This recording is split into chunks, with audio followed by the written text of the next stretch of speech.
Hello दोस्तों, mind fit growth channel में आपका स्वागत है। अगर आपका माइंड फिट हो और आप जीवन में ग्रो कर रहे हो तो ही आपको ज़िंदगी का असली मज़ा आता है। दोस्तों, मैं captain Sundar Chand Thakur, ex army officer, yoga teacher, marathon runner, NLP trainer और आपका लाइफ कोच आज आपसे आपके लिए संभवतः सबसे क्रांतिकारी, रिवोल्यूशनरी, सबसे उपयोगी, the most crucial topic concentration and focus power पर बात करने वाला हूं। एक फिट माइंड की सबसे बड़ी पहचान यह है कि वह किसी चीज़ पर देर तक फोकस कर सकता है। हमारी फोकस करने की शक्ति ही हमारे किए गए कामों की क्वालिटी को बढ़ाती है, उनमें क्रिएटिविटी लेकर आती है और इसी वजह से हम आगे ग्रो कर पाते हैं। आज मैं आपको फोकस करने की सुपर इफेक्टिव टेक्निक सिखाने वाला हूं। दोस्तों, यह जान लीजिए कि एक बार आप फोकस करना सीख गए और उस पर काम करते हुए आपने उसे साध लिया तो जीवन में सक्सेस मिलना एक फॉर्मेलिटी रह जाएगा। आप जिस फील्ड में जो चाहे उसे पालेंगे, क्योंकि पाने के लिए हमें जो सबसे ज़रूरी वन एंड ओनली चीज़ चाहिए वो क्या है? Focus focus focus. सबसे पहले तो हम फोकस को ठीक से समझ लेते हैं। बहुत सारे लोग फोकस को जानते नहीं हैं, तो बहुत से लोग क्या करते हैं, कंसंट्रेशन और फोकस में फ़र्क ही नहीं समझ पाते। चलिए पहले इनमें फ़र्क को समझ लेते हैं कि ये फ़र्क है क्या। What is concentration, right? Concentration is your ability to hold your attention on any subject for an extended period of time, right? What is focus? Focus is your selection process, what you are choosing to focus on while you are concentrating. Focus means you are centering your attention on one subject. इसे यूँ समझें कि जब भी आप किसी काम पर एकाग्र होने के लिए उस पर ध्यान देते हैं तो शुरुआत उस पर फोकस करने से करते हैं। फोकस को जब आप बनाए रखते हैं तो वह एकाग्रता यानी कॉन्सेंट्रेशन हो जाता है। अंग्रेजी में अगर बोले तो the initial phase of choosing to concentrate on a thing is focus and continuing it is concentration. अब हम जरा अपनी ज़िंदगी की क्वालिटी पर बात करते हैं।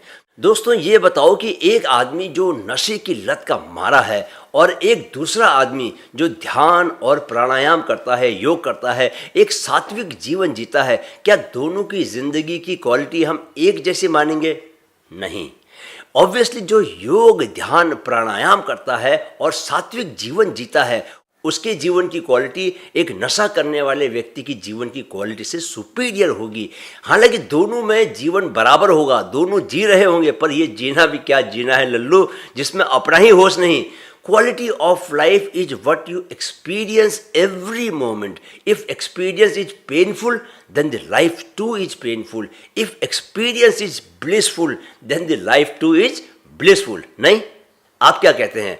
हम हर गुजरते क्षण में कैसा महसूस करते हैं, how exactly we feel moment to moment, वही हमारी जिंदगी की क्वालिटी को क्या करता है? डिफाइन करता है। अब किसी मोमेंट में आपकी जिंदगी की क्वालिटी को जो डिफाइन करता है वह यह फैक्ट है दोस्तों कि आप किसी मोमेंट में कितना अलाइव रहते हो, कितना जीवंत रहते हो, how vibrating you are in any moment. Are you alive और आर यू स्लीपी? तुम चेतना से भरे हुए हो, बोध से भरे हुए हो, या जागे हुए हो, या सो रहे हो, बेहोश हो?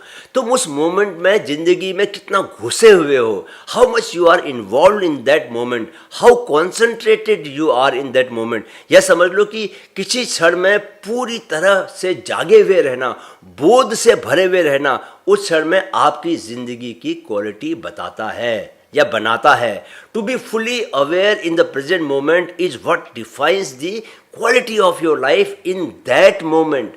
किसी पल में जितना आप जागे हुए हैं, जितना आप अवेयर हैं, जितना आप एकाग्र हैं, कॉन्सेंट्रेटेड हैं, उतना आप जीवित हैं।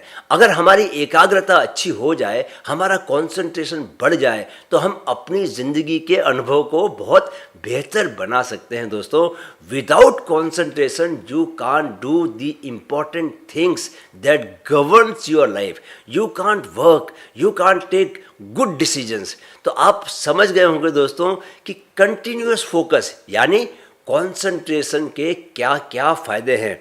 मैं आपको इनके 5 बड़े फ़ायदे बताता हूँ। बहुत गौर से सुनिएगा, ध्यान से सुनिएगा। पहला फायदा, आप बेहतर फैसले लेते हो, यू टेक बेटर डिसीजंस। दोस्तों, जो लोग एकाग्रता से भरा जीवन जीते हैं वे हमेशा बेहतर फैसले लेते हैं। खराब फैसले लिए ही तब जाते हैं जबकि हम एकाग्र नहीं होते। इस बारे में ध्यान से सुने कि स्वामी विवेकानंद जी ने क्या कहा था। The difference between a poor and a genius lies in the power of concentration. अब आप खुद ही फैसला करें कि आप पुअर बनना चाहते हैं या जीनियस। अगर आप कॉन्सेंट्रेट करते हैं ठीक से तो इससे आपका ऑब्जर्वेशन बेहतर होता है, आप ठीक से देख पाते हैं, और जितना आप ठीक से देख पाते हैं उतना अपॉर्चुनिटीज़ को बेहतर पहचान पाते हैं, उन्हें भी ठीक से आप देख पाते हैं। और जितना आप अपॉर्चुनिटीज़ को बेहतर देख पाते हैं दोस्तों, उतना आप जीवन में तरक्की करते हैं। जितनी आप तरक्की करते हैं आपके रिश्तेदार उतना ही आपके बारे में बोलते हैं। क्या बोलते हैं? छोरा बड़ी किस्मत वाला है। तो एक तरह से देखा जाए तो your observation power is directly related to your luck, यानी luck can be created if you have the observation power, no, क्योंकि तभी आप जीवन में आने वाले अवसरों को पहचान पाओगे। नहीं, दूसरा फायदा, आपकी रिलेशनशिप बेहतर होती है। दोस्तों, आपने शायद इस ओर कभी गौर नहीं किया, लेकिन अब जबकि मैं आपको बता रहा हूँ तो आप गौर कीजिएगा। जिन लोगों में एकाग्रता की शक्ति होती है वे हमेशा गुड लिसनर की कैटेगरी में आते हैं, क्योंकि वे एकाग्र होकर सुन पाते हैं। एकाग्र होकर सुनते हैं तो जो भी उन्हें कहा जा रहा होता है उसे वे बेहतर समझते भी हैं। कही जा रही बात को समझते हैं, तो इस समझने के कारण क्या होता है, वे नासमझे नहीं करते और उनके अपने जानने वालों से कभी झगड़े नहीं होते। आपने यह भी देखा होगा कि एक डिस्ट्रैक्टेड व्यक्ति कभी ठीक से सुनता नहीं है। सुनता नहीं क्योंकि डिस्ट्रैक्टेड है, कॉन्सेंट्रेट नहीं कर पा रहा है। हमारे रिलेशनशिप में लिसनिंग की अहम भूमिका होती है दोस्तों। जहाँ अच्छी लिसनिंग नहीं होती वहाँ अच्छी रिलेशनशिप भी नहीं होती, क्योंकि कोई किसी की सुनता ही नहीं, राइट। तीसरा फायदा, आप ज़्यादा क्रिएटिव बनते हैं। कंसंट्रेशन का सीधा प्रभाव आपकी निरंतर सोचने की शक्ति पर पड़ता है। बेटर कंसंट्रेशन आपसे प्रोलॉन्ग इंटेंस थिंकिंग करवा लेता है। क्रिएटिविटी के लिए इसी पावर की ज़रूरत होती है दोस्तों। आपको देर तक किसी विषय पर एकाग्र कंसंट्रेट होना पड़ता है। इस एकाग्रता से ही नए आइडिया बाहर निकलते हैं, सुपर सुपर डुपर आइडियाज बाहर निकलते हैं। और आप जानते हैं कि दुनिया जो है वो आइडिया से ही चलती है। नहीं, दिमाग में आइडिया चमकेगा तो साथ साथ आपकी किस्मत भी अपने आप चमकेगी, राइट।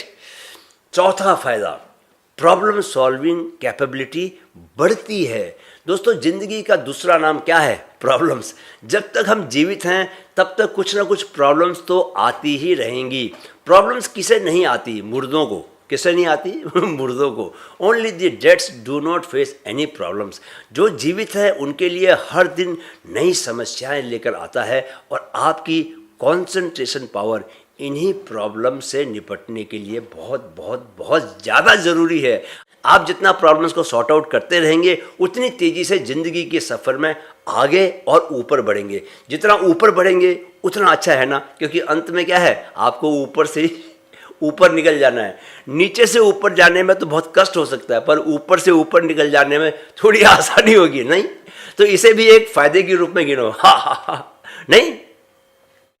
पांचवा फ़ायदा, मेंटल क्लैरिटी बढ़ती है। दोस्तों, जितना आप कंसंट्रेट कर पाते हैं उतना आप चीज़ों को ठीक से देख पाते हैं, और जितना आप चीज़ों को ठीक से देख पाते हैं उतनी आपकी मेंटल क्लैरिटी बढ़ती है। यह आपके पास सबसे बड़ा हथियार हो जाता है, सबसे बड़ा वेपन। क्योंकि जीवन में तकलीफ़ें बढ़ती ही इसलिए हैं क्योंकि हम रियलिटी को, वास्तविकता को ठीक से नहीं देख पाते और कल्पना में ही जीते रहते हैं। मेंटल क्लैरिटी बढ़ती है तो आप रियलिटी को बेहतर जानने समझने लगते हो और उसी समझ के मुताबिक फैसले लेते हो। दोस्तों फायदे तो बहुत सारे और भी गिनाए जा सकते हैं, लेकिन अच्छी कंसंट्रेशन पावर के ये 5 बड़े फायदे हैं जो आपके जीवन में क्रांतिकारी बदलाव ला सकते हैं।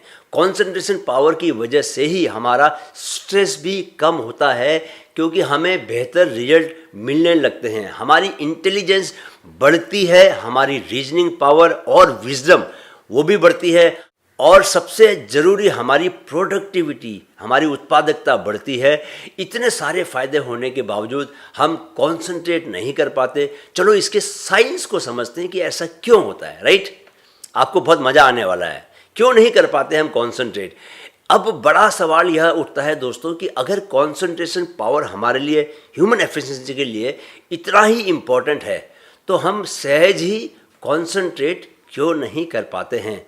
अगर प्रकृति ने, अगर नेचर ने ह्यूमन सिस्टम को इतना एफिशिएंटली बनाया हुआ है और ह्यूमंस के लिए कंसंट्रेशन इतना ज़्यादा क्रूशियल है, तो फिर इतना डिस्ट्रैक्शन क्यों है? दोस्तों आप लोगों को शायद पता ना होगा, इस वक्त मनुष्यों का अटेंशन स्पैन पृथ्वी के सभी प्राणियों में सबसे कम हो गया है। माइक्रोसॉफ्ट की एक स्टडी में बताया गया है कि पहले ख़राब फोकस वाली गोल्ड फिश जो थी, उसका जो अटेंशन स्पैन था वो सबसे कम, यानी कि 9 सेकंड हुआ करता था। लेकिन अब इंसानों का जो अटेंशन स्पैन है वो 8 सेकंड से भी, कितने, 8 सेकंड से भी कम हो गया है। असल में समस्या यह है दोस्तों कि मनुष्य का दिमाग कोई आज की ज़रूरतों के मुताबिक नहीं बना था। वह तो जब हम विकसित होने के लिए संघर्ष कर रहे थे, स्ट्रगल कर रहे थे, अपने अस्तित्व का संघर्ष, उस समय जो स्थितियां थी, हमें जिन मुश्किलों का सामना करना पड़ता था, उनके मुताबिक ही हमारा दिमाग विकसित हुआ था और वह आज तक बदला नहीं है। उस वक्त पर्यावरण मनुष्य के लिए बहुत से जानलेवा खतरों से भरा हुआ था। आपको पता ही नहीं रहता था कि कहाँ से कौन आपके ऊपर अटैक कर देगा। बिजली कड़के और आप पर ही गिर जाए, भूखा शेर आ जाए, जहरीला सांप काट ले। प्राचीन मनुष्य जब एक जगह बैठा होता था दोस्तों, तो सिर्फ बैठा ही नहीं रहता था, वह सुन भी रहा होता था।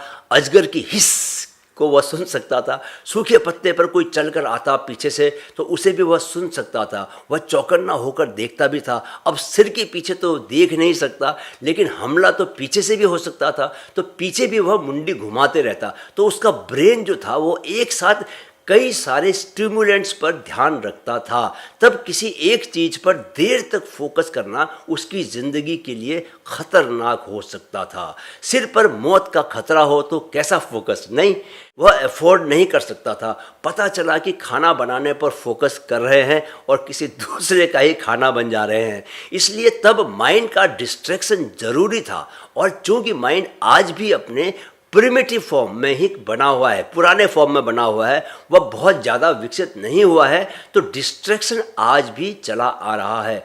डिस्ट्रैक्शन का मतलब है brain is trying to focus on too many stimulants. 10 चीज़ों पर ध्यान जाने का मतलब है कि ध्यान एक चीज़ पर लगातार बना नहीं रह पा रहा। आदमी का माइंड वैसे ही बहुत डिस्ट्रैक्टेड रहता था, पर अब मोबाइल ने डिस्ट्रैक्शन को अपने पीक पर पहुंचा दिया है। मोबाइल अगर साथ में हो तो 1 मिनट में 10 बार तो वही डिस्ट्रैक्ट कर देता है। इसलिए मैं कोशिश करता हूं दोस्तों, सच बता रहा हूं, कि मोबाइल से मैं जितना हो सके दूर रहूं। मैं ऐसे आधे घंटे के स्लॉट बना देता हूं कि इस दौरान मोबाइल को मेरे को बिल्कुल नहीं देखना है। अब तो मैं 1 घंटे के स्लॉट भी बना रहा हूं और कोशिश कर रहा हूं कि मैं अधिकतम समय तक मोबाइल से दूर रहूं। मुझे लगता है कि आपको भी ये कोशिश करनी चाहिए, राइट? चलिए दोस्तों, अब जरा जानते हैं कि कंसंट्रेशन की ज़रूरत अब क्यों ज़्यादा बढ़ गई है। हमारे सर्वाइवल के लिए कंसंट्रेशन ज़्यादा ज़रूरी क्यों हो गया है। हमारा जो नया ब्रेन है दोस्तों, जिसे हम प्रीफ्रंटल ब्रेन कहते हैं, इसने कंसंट्रेट करने की एबिलिटी डेवलप कर ली है थोड़ी, लेकिन आज भी ज़्यादातर लोग अपने पुराने पीछे वाले माइंड से ही काम कर रहे हैं। पुराना माइंड जो कि डेवलप नहीं हुआ है, जो समझता है कि सरवाइव करने के लिए डिस्ट्रैक्टेड बने रहना ज़रूरी है। अब देखिए इंसान किस लेवल पर संघर्ष कर रहा है। आप सोचिए ज़रा, पुराने समय में सरवाइव करने के लिए डिस्ट्रैक्शन ज़रूरी था, right? Distraction was one of the survival mechanism at that time. लेकिन आज सर्वाइव करने के लिए हमें नॉलेज चाहिए, स्टेटस चाहिए, सोशल मीडिया में रिकग्निशन चाहिए, फॉलोअर्स चाहिए। पहले ही एआई यानी आर्टिफिशियल इंटेलिजेंस ने हवा मचाया हुआ है कि नौकरियां नहीं रहने वाली हैं। तो ऐसे में हमें कंसंट्रेशन की सबसे ज़्यादा ज़रूरत है ताकि हम क्या कर सकें, नॉलेज को गेन कर सकें, स्किल्स को डेवलप कर सकें। So now we need to operate our minds from higher regions, right, front regions, not from the older lower regions.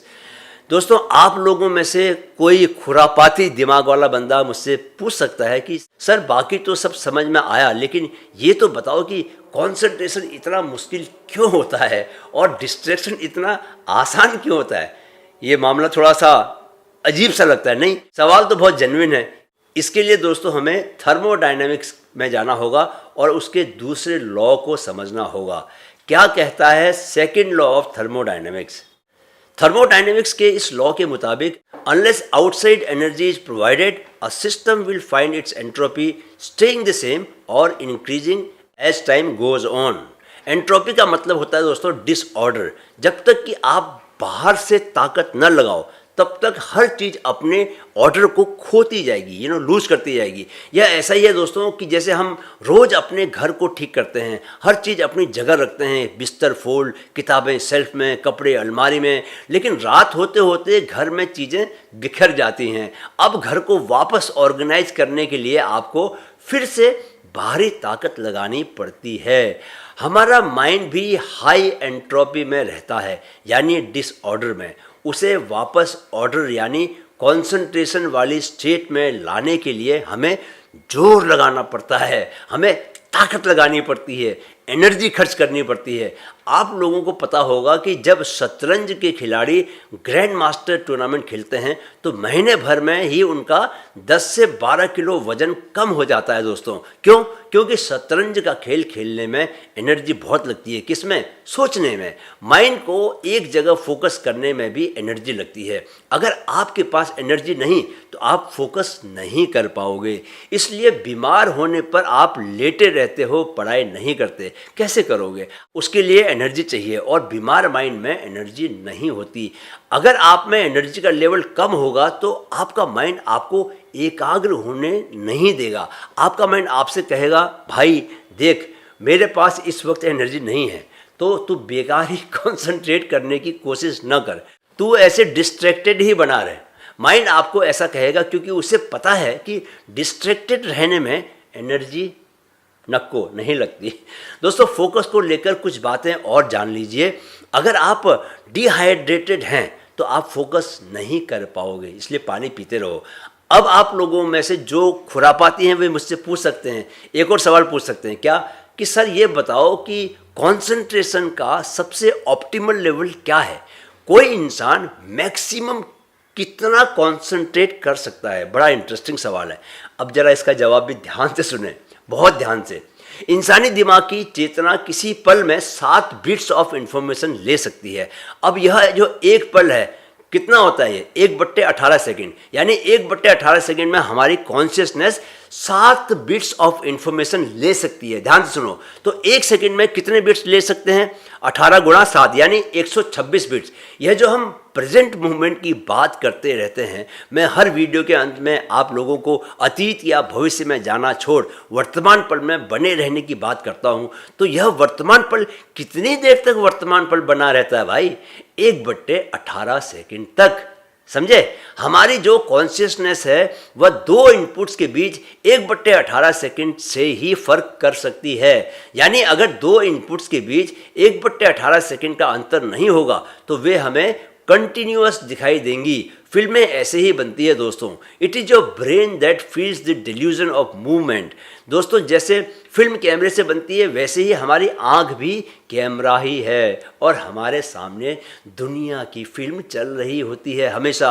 अब यह असली है या माया है क्या जाने, हमारी आंख में भी लगातार फ्रेम चल रहे होते हैं, इसलिए आपको दुनिया चलती हुई लगती है। दुनिया तो असल में वहीं खड़ी है। खैर, आप यह जान ले कि 1 सेकंड में 126 बिट सूचना लेना हमारी अधिकतम कैपेसिटी है। अब ये 1 बिट कितना होता है? मेमोरी के फील्ड में 1 byte memory is equal to 8 bits. तो 1 बिट होगा 1/8 बाइट्स के बराबर। तो 126 बिट्स हम अधिकतम किसी सेकंड में रख सकते हैं, लेकिन हम सिर्फ 30 से 40 बिट्स अपनी अवेयरनेस में रखते हैं। आप 60 बिट्स आवाज़ को सुनने में लगाते हो, यानी अगर दो लोग आपसे बात कर रहे हैं तो उन्हें सुनने के लिए आपको अपने पास उपलब्ध 126 बिट्स में से 60 बिट्स यूज करने होंगे, यानी कुल 120 बिट्स। आप फिर भी उनकी बात को समझ पाओगे, पर सोचो अगर 3 लोग एक साथ आपसे बात करेंगे तो आप उन्हें बिल्कुल समझ नहीं पाओगे, क्योंकि अब आपको 180 बिट्स इंफॉर्मेशन लेने की कैपेसिटी चाहिए, जो कि आपकी है नहीं।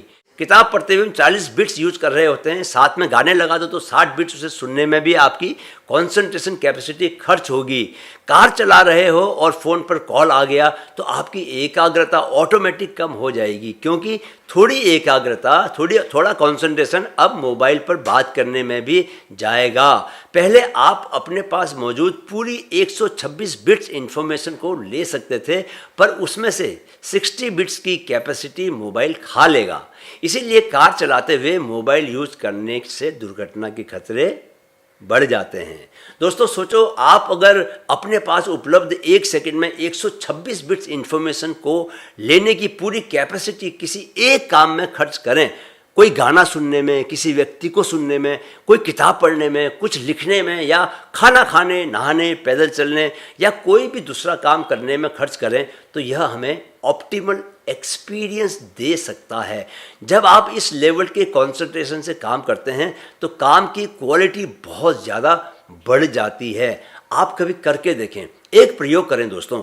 ये वीडियो पूरा करने के बाद अकेले कमरे में बैठ जाएं और अपने फेवरेट गाने को सुने, हेडफोन लगाकर सिर्फ गाने को सुने और कोई दूसरा काम मत करें। आंखें भी बंद कर लें उस दौरान और फिर अपने एक्सपीरियंस को देखें कि कैसा लगता है। आपको लगेगा जैसे पहली बार आपने गाने को ठीक से सुना है। उसमें आपको इतने नए आरोह अवरोह और शब्दों की मिठास से लेकर उनके ऐसे अर्थ खुलेंगे कि आप तर हो जाएंगे, क्योंकि आप फ्लो स्टेट में चले जाएंगे।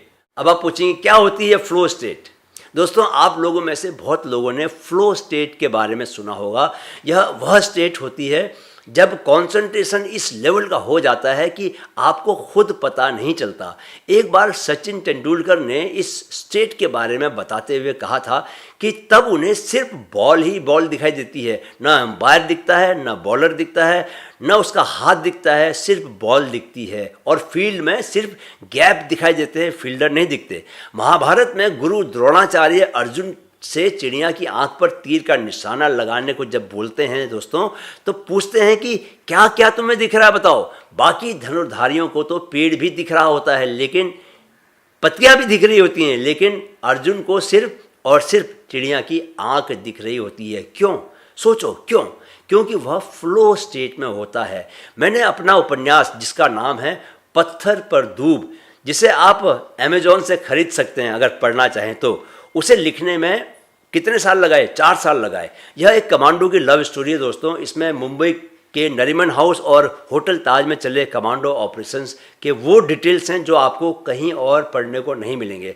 तो मैं कई बार कोई सीन लिखते हुए ऐसे फ्लो स्टेट में चला जाता था कि मुझे टाइम का पता नहीं चलता था। मैं रात 11 बजे ऑफिस से लौटने के बाद सुबह के 4 बजे तक लिखता रहता था। यानी फ्लो स्टेट असल में तब मिलती है जबकि आप अपने पास उपलब्ध 126 बिट्स की इंफॉर्मेशन को लेने की अपनी पूरी कैपेसिटी एक ही काम में खर्च कर रहे होते हैं। डांसर्स, राइटर्स, पेंटर्स, म्यूजिशियंस जैसे क्रिएटिव लोगों को ऐसे एक्सपीरियंसेस बहुत ज़्यादा होते हैं। लेकिन खुशी की बात यह है कि आप अपने किसी भी काम को करते हुए ऐसा एक्सपीरियंस ले सकते हैं। आपको सिर्फ अपनी कंसंट्रेशन पावर को बढ़ाना है। और आज मैं आपको 3 ऐसी टेक्निक्स बताने वाला हूं जिनकी प्रैक्टिस से आप अपनी कंसंट्रेशन पावर, अपनी फोकस पावर को बढ़ा सकते हैं। टेक्निक समझाने से पहले मैं आपको एक सिंपल साइंस बता दूं दोस्तों कि जिस काम को आप बार बार करते हो, आपको उसकी आदत पड़ जाती है। आदत यानी आपके माइंड में उस काम को करने के न्यूरल सर्किट मजबूत होते जाते हैं। लॉ ऑफ प्रैक्टिस कहता है कि जिस काम को करते जाओगे उसके एक्सपर्ट बनते जाओगे, जिसे नहीं करोगे वह छूटता जाएगा, यानी उसे करने में आप खराब होते जाओगे। अगर आप रोज़ कंसंट्रेशन की प्रैक्टिस करोगे, किसी काम को करते हुए उसे यूज करोगे, तो आपका फोकस अच्छा होता जाएगा। लेकिन अगर आप रोज़ मोबाइल लेकर डिस्ट्रैक्शन की प्रैक्टिस करोगे तो आप डिस्ट्रैक्ट होने में एक्सपर्ट होते जाओगे। बस इतनी सी बात को आप समझ लो, राइट।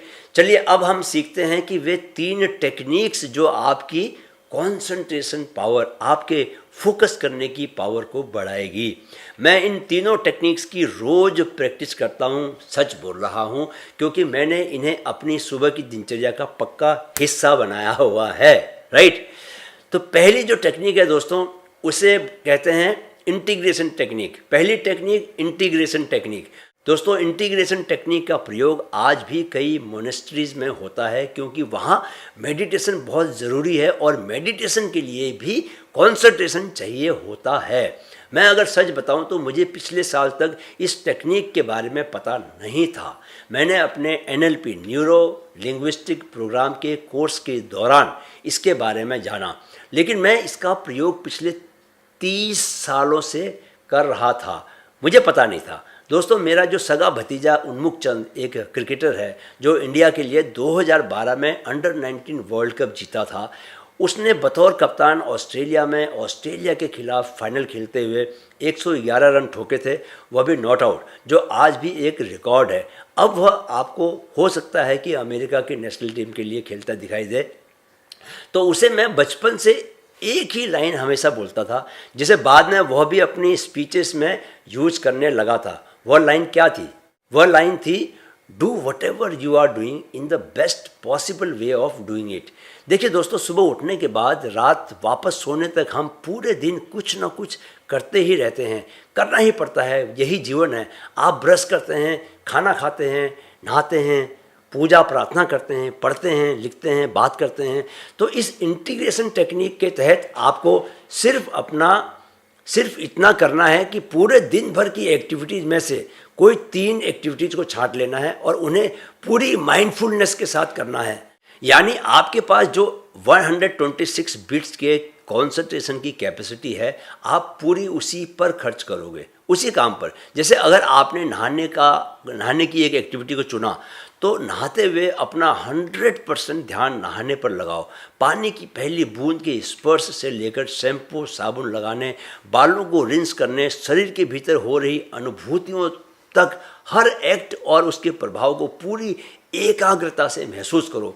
अभी आप कितनी बेहोशी में नहाते हो ये आपको खुद पता है। इधर नहाना शुरू करते हैं और उधर दिमाग अपने ही ख्यालों में खोया होता है, खुद से चुपचाप बातचीत चल रही होती है। आप लोगों को पता होगा कि हम सबके भीतर एक श्री मोहनदास जी रहते हैं, आपकी ही एक दूसरी आवाज़।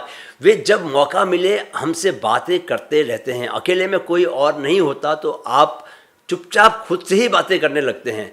ये एक बहुत बड़ा डिस्ट्रैक्शन है दोस्तों, क्योंकि मोहनदास जी आपको कहीं नहीं ले जाते, वे आपकी एकाग्रता कंसंट्रेशन को तोड़ते हैं। नहाने के अलावा आप खाने को अपनी दूसरी एक्टिविटी के रूप में चुन सकते हैं। मैं इस बात को गारंटी से कह सकता हूं दोस्तों कि आप में से ज़्यादातर लोगों ने माइंडफुलनेस के साथ खाना खाने का परम आनंद नहीं लिया है। खाने के काम को भी आप जूते पहनने के काम की तरह ही ट्रीट करते हैं या नहीं? एक तो यह सुनिश्चित करें कि खाना खाते हुए सिर्फ खाना ही खाएं भाई। मैं देखता हूं कि बहुत सारे लोग हैं जो टीवी देखते हुए भोजन करते हैं, समझ में नहीं आता क्यों। खाना खाने की क्रिया के इतने पहलू हैं कि आप अगर सब पर ध्यान दें तो आपके 126 बिट्स वैसे ही खत्म हो जाएं। पूरी एकाग्रता से खाने का मतलब है उसे पहले तो ठीक से देखना शुरू करें, उसे सहजता से छुएं, अगर वो छूने वाला आइटम है तो। जैसे फ्रूट्स को तो आप छू ही सकते हैं, उसके टेक्सचर को महसूस करें, उसे स्मेल करें, कुछ देर तो यही करें। अपने आप आपके मुंह से लार जो है आप महसूस करने लगोगे, मुंह में लार आ जाएगी, यानी बॉडी अब भोजन के लिए तैयार हो रही है। और जब पहला कौर लो तो स्वाद कोशिकाओं को भरपूर स्वाद लेने दो। मुंह में कुछ देर रोक कर रखो भोजन को, सीधे गटक मत जाओ। यानी आप पूरे दिन भर की दिनचर्या में से जो भी 3 काम चुनो उन्हें पूरी एकाग्रता, पूरे कंसंट्रेशन से 126 बिट्स का उपयोग करते हुए करो। रोज़ रोज़ इस तरह एकाग्र होने की, कंसंट्रेशन की प्रैक्टिस करोगे तो आपकी कंसंट्रेशन पावर, आपकी फोकस पावर बढ़ेगी। क्यों बढ़ेगी? क्योंकि जिस काम की प्रैक्टिस करो हम उसमें एक्सपर्ट बनते जाते हैं। यहाँ लॉ ऑफ प्रैक्टिस अप्लाई हो जाता है, राइट दोस्तों। चुने हुए इन 3 कामों के अलावा बाकी काम भी कोशिश करो कि आप कॉन्शियसली कर रहे हैं। कॉन्शियसली ड्राइविंग करो, कॉन्शियसली पैदल चलो, कॉन्शियसली आप हाथ धो अपने। किसी से जब बात करते हो तो उसके साथ कॉन्शियसली बात करो और कॉन्शियसली सुनो। ऐसा करो और मुझे बताओ कमेंट बॉक्स में कि क्या बदलाव आप महसूस कर रहे हो। दोस्तों, इस टेक्निक का फ़ायदा यह है कि आप पहले से जो काम करते हैं उन्हीं कामों को आपको ध्यान से करना है, आपको अलग से कुछ करने की ज़रूरत नहीं है। तो कंसंट्रेशन को बढ़ाने के लिए आपको अपने एनवायरनमेंट को ऑप्टिमाइज भी करना होगा दोस्तों। यानी वहाँ जो भी डिस्ट्रैक्शन की चीज़ें हैं उन्हें एलिमिनेट करना होगा। पढ़ते वक्त या ज़रूरी काम करते वक्त मोबाइल को पास नहीं रखना बहुत ज़रूरी है। आपको फ्लो तभी मिलेगा। मोबाइल को 10 कदम दूर रखो, नहीं तो दूसरे कमरे में रख के आओ। वहाँ भी अगर मन जाता है भटक कर तो पड़ोस में रहने वाले अपने दोस्त के पास छोड़ के आ जाओ। लेकिन भाइयों, इससे छुटकारा पाओ मोबाइल से। मैं खुद इससे परेशान हूँ और जैसे कि मैंने बताया दिन में कम से कम 3 बार 1-1 घंटे का मैं मोबाइल से फ्री टाइम निकालने की कोशिश कर रहा हूँ आजकल, राइट। चलो अब हम दूसरी टेक्निक की बात करते हैं। दूसरी टेक्निक है ओम क्रिया का अभ्यास। दोस्तों, अब ज़रा ठीक से जहाँ भी बैठे हैं और सुन रहे हैं इस वीडियो को, अपनी कमर को आप सीधा कर लें। रीढ़ की आपकी जो रीढ़ है वो एकदम सीधी रखो। कंधे आपके तने हुए हों, बॉडी रिलैक्स्ड हो, बिल्कुल ऐसे तनी हुई नहीं हो, थोड़ी सी रिलैक्स्ड हो। उंगलियों को ज्ञान मुद्रा में ले आओ। ये देखो स्क्रीन पर कि ज्ञान मुद्रा कैसी होती है। ऐसी अंगूठे और उसके साथ वाली उंगली को आपस में टच करके रखना है, राइट। ध्यान यानी एकाग्रता या कॉन्सेंट्रेशन, यानी आज का जो हमारा टॉपिक ऑफ डिस्कशन है, क्या? Focus power. इसके लिए ये ज्ञान मुद्रा बहुत काम की है दोस्तों। ज्ञान मुद्रा आपकी बुद्धिमत्ता यानी विजडम और स्मरण शक्ति, आपकी मेमोरी को बढ़ाती है या एकाग्रता बढ़ाती है, शरीर की इम्यूनिटी को बढ़ाती है, क्रोध, भय, शोक, ईर्ष्या जैसे मानसिक विकार को कम करती है। इससे आत्मज्ञान की प्राप्ति होती है। इससे ध्यान मेडिटेशन के लिए भी बेस्ट माना जाता है, बेस्ट। जो लोग ज़मीन पर बैठने के आदी हैं वे पद्मासन या सुखासन में बैठ सकते हैं दोस्तों। आलती पालती मार के आराम से बैठ जाएं। कुर्सी पर बैठें तो बस अपनी रीढ़ को सीधा रखें। ज्ञान मुद्रा लेकर या तो आप हाथ घुटनों पर रख लें, नहीं तो सिंपल हथेलियों को आप ऊपर की ओर रख सकते हैं, राइट। अब हमें ओम का उच्चारण करना है। याद रखें कि ओम 3 स्वरों से मिलकर बना है और ओम अपने में एक सबसे बड़ा मंत्र है। हिंदुओं के लिए इससे बड़ा कोई और मंत्र नहीं है। ध्यान बिंदु उपनिषद के अनुसार ओम मंत्र की विशेषता यह है कि पवित्र या अपवित्र सभी स्थितियों में जो इसका जप करता है उसे लक्ष्य की गोल की प्राप्ति होती है। जिस तरह कमल पत्र पर जल नहीं ठहरता दोस्तों, ठीक उसी तरह जपकर्ता पर कोई कलुष नहीं लगता। यानी अगर आप इसका उच्चारण करेंगे तो कोई आपका बाल बांका नहीं कर सकता। लेकिन हम इस लक्ष्य के लिए इसका उच्चारण नहीं कर रहे। हम इसका उच्चारण क्यों कर रहे हैं? इसलिए कर रहे हैं क्योंकि हम अपनी एकाग्रता, अपनी कंसंट्रेशन पावर, अपनी फोकस पावर को बढ़ाना चाहते हैं। इसमें जो 3 स्वर हैं जिनसे यह बना है ओम, वो स्वर हैं अ, उ और म। सबसे पहले अ का उच्चारण करना है। ध्वनि को पेट से निकालते हैं, गले से नहीं, राइट। इसको बात का ध्यान रखें। चलिए मेरे साथ इसका उच्चारण करिए। आ।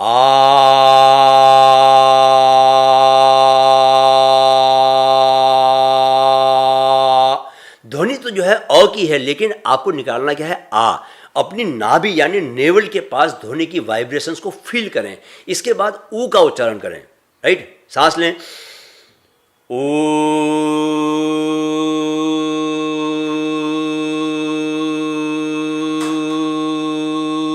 इस उच्चारण के दौरान अपने दिल के पास के एरिया में वाइब्रेशंस को महसूस करें और अंत में म यानी हम का उच्चारण करें।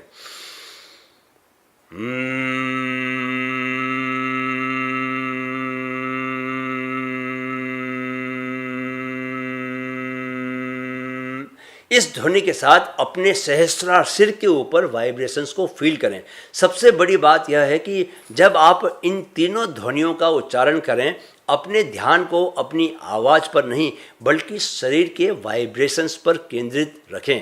तीनों ध्वनियों के उच्चारण के बाद ओम का उच्चारण करें। राइट, इनहेल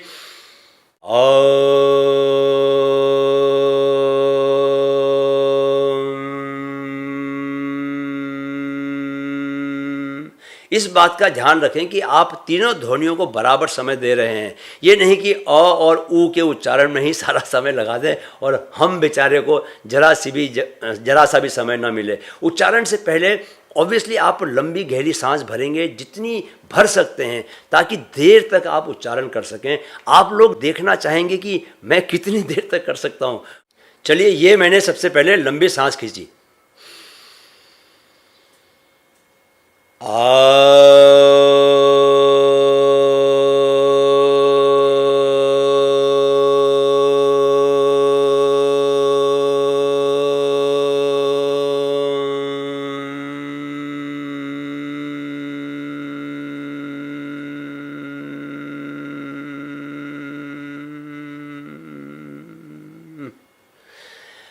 देखिए, जितनी आपकी सांस लेने की गति धीमी होती जाएगी, उतना ही आपकी एकाग्रता यानी कंसंट्रेशन बढ़ती जाएगी। ओम के यूं उच्चारण से आपके फेफड़ों की ताकत बढ़ेगी। और अभी अगर आप सिर्फ 40 से 45 सेकंड तक सांस को रोक पा रहे हैं, तो इस प्राणायाम के अभ्यास से आप 2-3 महीनों में ही 1.5 मिनट तक सांस को रोकने लगोगे। जो व्यक्ति जितनी तेज सांस लेता है दोस्तों, उसका दिमाग उतनी ही तेज चलता है।